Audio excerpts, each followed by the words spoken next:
quick job description here. Pine tree leans out over the neighbors there. Some of these big limbs are going to be extra big up there. They don't look bad here, but once you get up there, they're kind of big. So the trick will be to get them to drop down here. Nice drop zone, but sometimes they'll pole vault and go and spring butt first toward the fence. We don't want that. So that's all we're doing. Strip it out, pop some logs, leave the wood.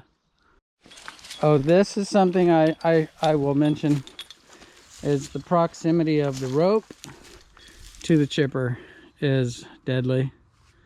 So we're having that conversation right now. Just be careful with that. Make sure he knows. Make sure the outriggers are down, the stabilizers, before you chip. And don't chip anybody or my rope. Redundant safety talk? No. No? Not when it's important. Got his gloves because he's in a pine tree. I learned recently. Well, I knew it, but I learned it again recently. When you're climbing a pine tree, you should probably wear gloves. Yeah. Jeff learned recently too. Results. Yep. Or you get they're like a bunch of little razor blades stuck to the tree. And they're way sharper than they look when you slide your hand past them. And they'll shoot these little shards up underneath your fingernails. And as a matter of fact, oh, I guess it's gone now. It lasted forever. Of course it's gone now. I had a big old gash from one. We got the skid steer here. We got the AX19 there. That's not the AX19, that's the Jeff. But it's just as efficient. We got Adam, and then our new guy Corey.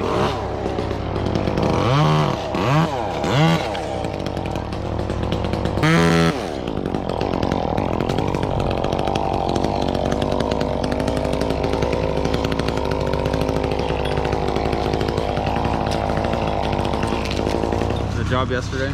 At the end, he goes, for a small guy, you can really move that saw around.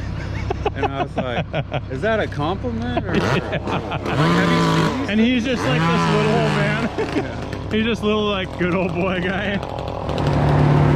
Don't let it go.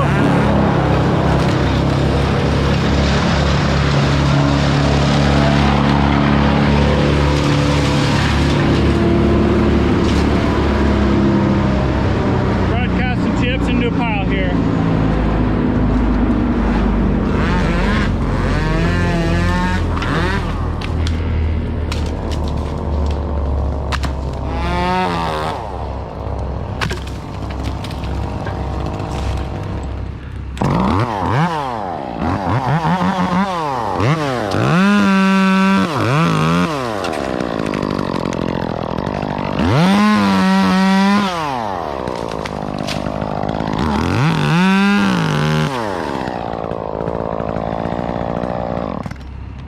So YouTube, the view from up here,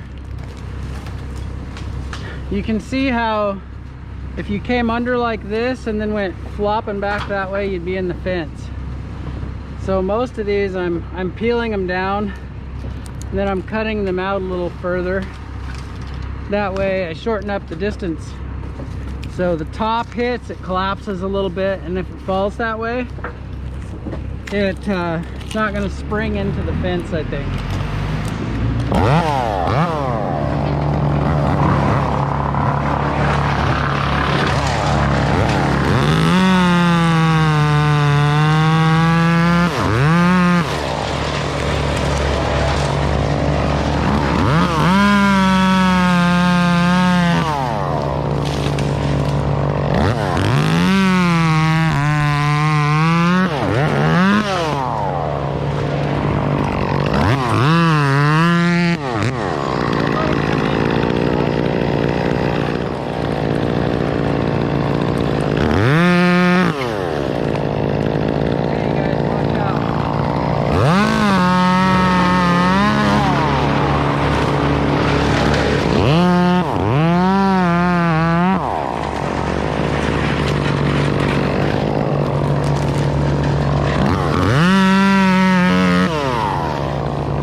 goes my chain.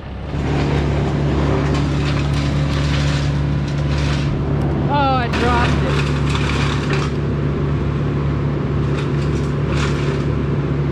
Yeah. I'll just let somebody else say that.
Sound of the log popping.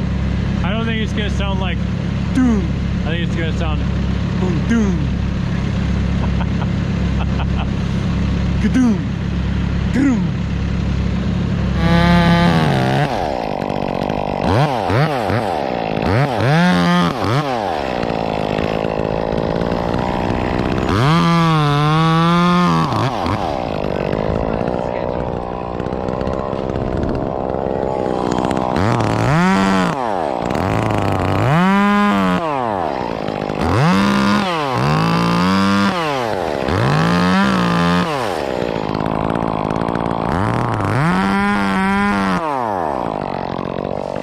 Whenever they go up at a steep angle, they don't peel right. They come flying off. So YouTube, I was telling Damien, whenever a pine limb goes up, when they're going laterally, they hinge well. But when they're going up like this, for some reason they just come flying off when you try to peel them.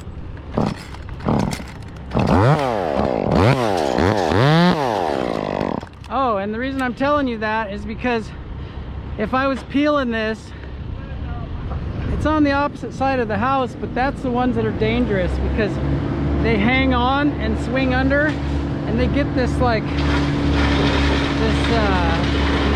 centrifugal force, and it gets whipping, and then it breaks off right at the worst time, which is that way.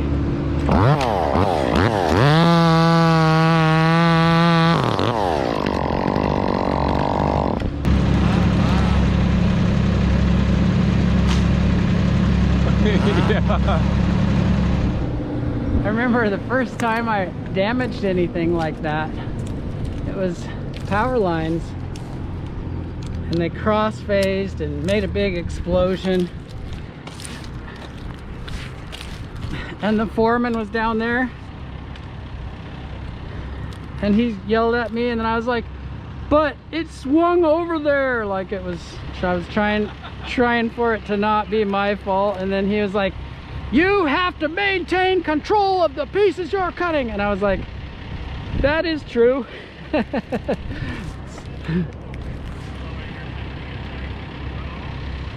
Yeah. Yeah. Yeah.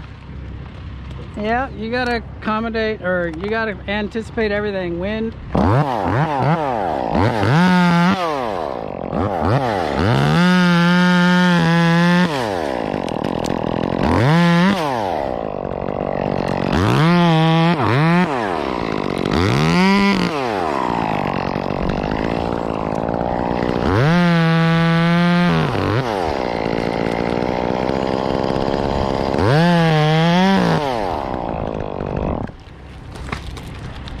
I'm loving this big transporter. For some reason it's easier to hit. I'm having better luck with it than I did the Cara tool. This is a jumbo transporter from Rock Exotica. They sent it as a prototype for us to try out. So I usually use, you know, the big Cara tool. So I've taken the big Cara tool. This is for saw storage. And I've taken off the gate. I have taken off the gate and I have cut off this hooky part right there. But I'm gonna try the jumbo transporter and see how I like it. I like that it has this big hungry opening right here. I'll probably tape this open because I don't really want to deface their brand new product by taking off the gate like that. But what I like about these is they go on the harness and they literally screw down. I mean, they're on there so good. I like that. I like secure things. Even my spurs, like, look what I've done. See, I didn't like the way the spur pads would wobble on the shank there. So I was talking to my dad about it and he's like, yeah, let's bomb. We riveted them on. Okay, so barely any wobble.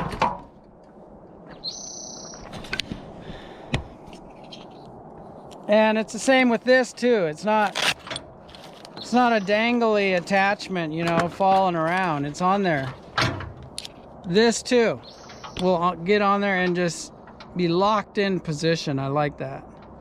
So let's put that on there real quick.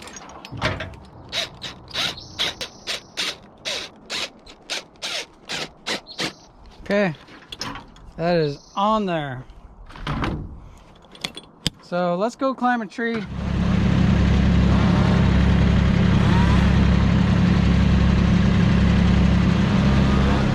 Jeff runs in for a branch and you start cutting and he knows you and just screws that and runs away. There's certain people when they're cutting, it's like if they're cutting, you better get the hell out of there. I saw him, but I thought, I bet I can make him move.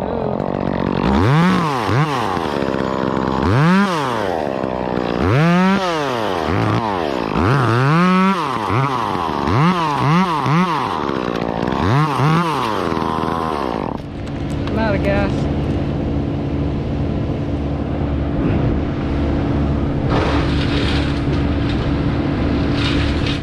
YouTube, I don't always pull the gas and oil up, but there was just a little left and it was easier to do that than send the saw down.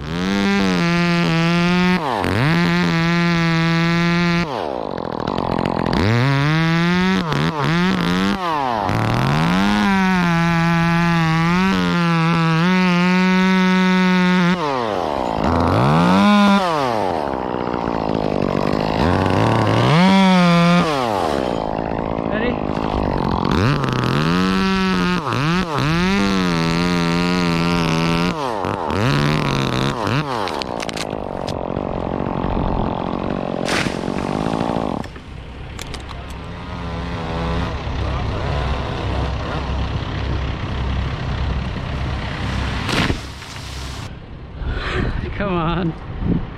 So YouTube, on pine it's good to snip the sides on a top so that sometimes it just hangs on and like folds all the way over and hangs up and rips you around on a big ride. But if you snip the sides a little, then you just have this little bit of hinge in the middle and it's good. All right, you guys, so we are chipping this brush into a pile here, but we couldn't get the angle of the chute down far enough without stacking stuff out onto the fence.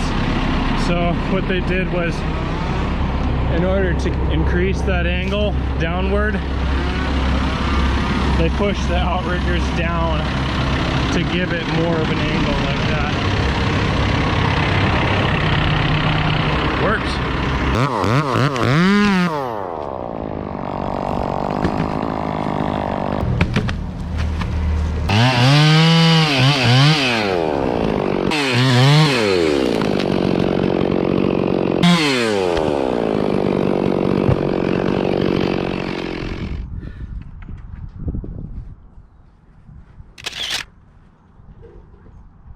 So this is for your phone.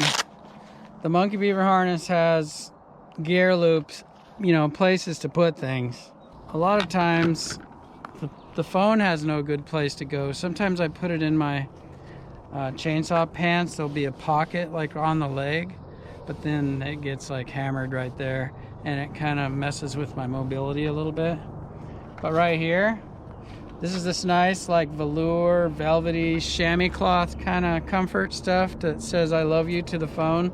And then you put it, even your big phone. This is a iPhone 11 Pro Max with a case and doodads and whatnots for hanging in your car or doing GoPro, you know, mounting the camera type stuff.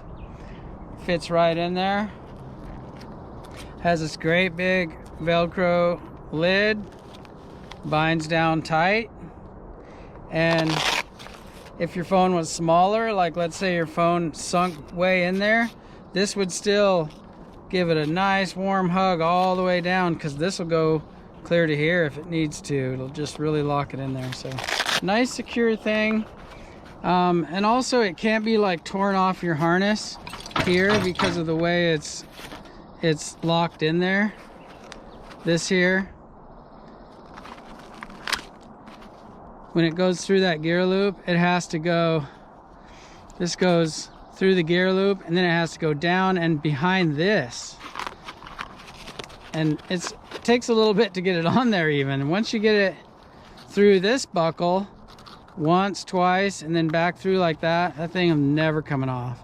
And if your harness, if you don't have a Monkey Beaver harness and it's not hooked up, it's not, doesn't accommodate this type of setup, which I think is ideal, you could just dangle it off of this D-ring. So check out the website monkeybeaver.com for that. It's pretty cool, super high quality, well-built stuff, you know, made by us right there in the little house with their sewing machines. So I mean, this is not cheap. This is good stuff, really good stuff. You could also put your blood clot, you know, your blood compress kit or something in here too. To me, that's important. I've cut myself in a tree before and I had to come down raining blood. Also, though, this is kind of like a first aid kit, a phone, right? You get to call 911 and, you know, woo.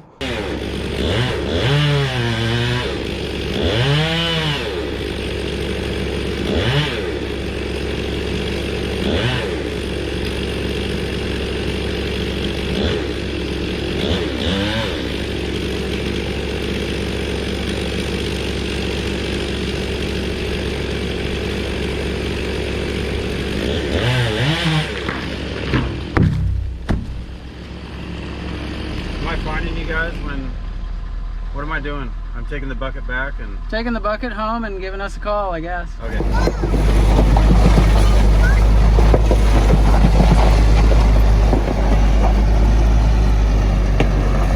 Drive it like you stole it. You want to throw a wheel chalk on here?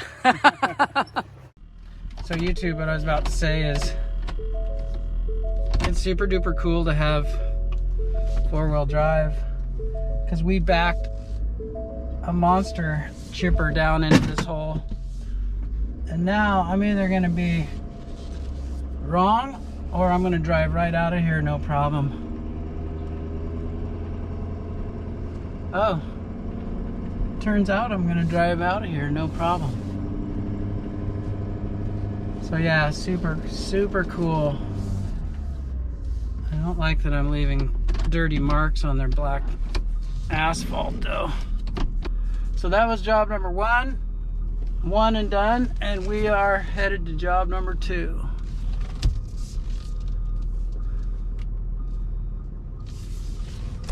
pretty good crew size, you know. 4 guys on the ground. And machines.